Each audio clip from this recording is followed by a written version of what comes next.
শুভ সকাল প্রিয় বন্ধুরা, সবাই কেমন আছেন? আশা করছি সকলেই ভালো আছেন, আমিও ভালো আছি। আলহামদুলিল্লাহ, সবাই ভালো থাকেন, এটাই আমার কামনা। ইতিহাস তো ইতিহাসই। 2024 সাল, এটাও একটা ইতিহাস। স্মরণকালের সবচেয়ে বেশি শিক্ষক এবং শিক্ষিকা অপমানিত, লাঞ্ছিত, আরও অনেক কিছু সবচেয়ে বেশি হয়েছেন 2024 সালে আগস্ট মাসে। তাও নিজেদের হাতে গড়া মেধাবী ছাত্র ছাত্রীদের হাতে। নিজের মানুষগুলা, কাছের মানুষগুলা যখন কাউকে আঘাত করে, তখন এটা হালকা কষ্ট হলেও অনেক বেশি গায়ে লাগে, কারণ এটা নিজের মানুষ। একজন শিক্ষক এবং শিক্ষিকা একজন ছাত্রকে স্বরবর্ণ এবং ব্যঞ্জন বর্ণ যখন শিক্ষা প্রদান করে, তখন ওই শিক্ষক এবং শিক্ষিকার যে কতটা কষ্ট হয় আর কতটা শ্রম দিতে হয়, এটা যিনি শিক্ষক হয়নি ওনাকে মুখে বলে কখনো বোঝানো সম্ভব না।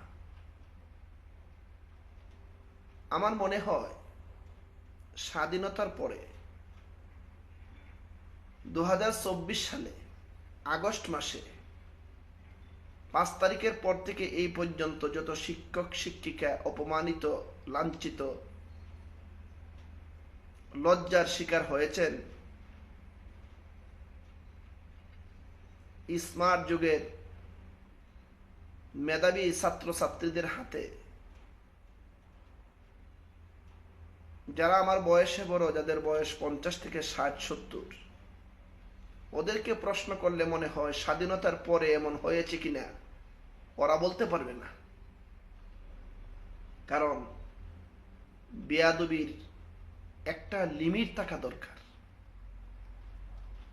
বেয়াদবি যখন লিমিট ক্রস করে চলে যায়, তখন আর বুঝতে বাকি থাকে না এই দেশটা, এই সোনার বাংলাদেশটা, যে সোনার বাংলাদেশটা 30 লক্ষ মা বোনের প্রাণের বিনিময়, রক্তের বিনিময় অর্জিত সম্পদ, জেগে উঠেছিল পূর্ব দিগন্তে রক্তে লাল, রক্তে লাল, লাল সবুজের পতাকা।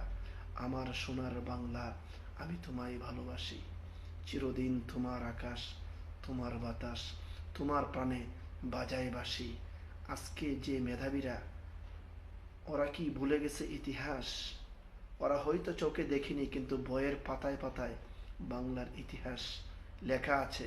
কিন্তু এইভাবে যদি চলতে থাকে, হয়তো কোনো এক সময় সোনার বাংলাদেশ নামে ওই দেশটাই একসময় থাকবে না।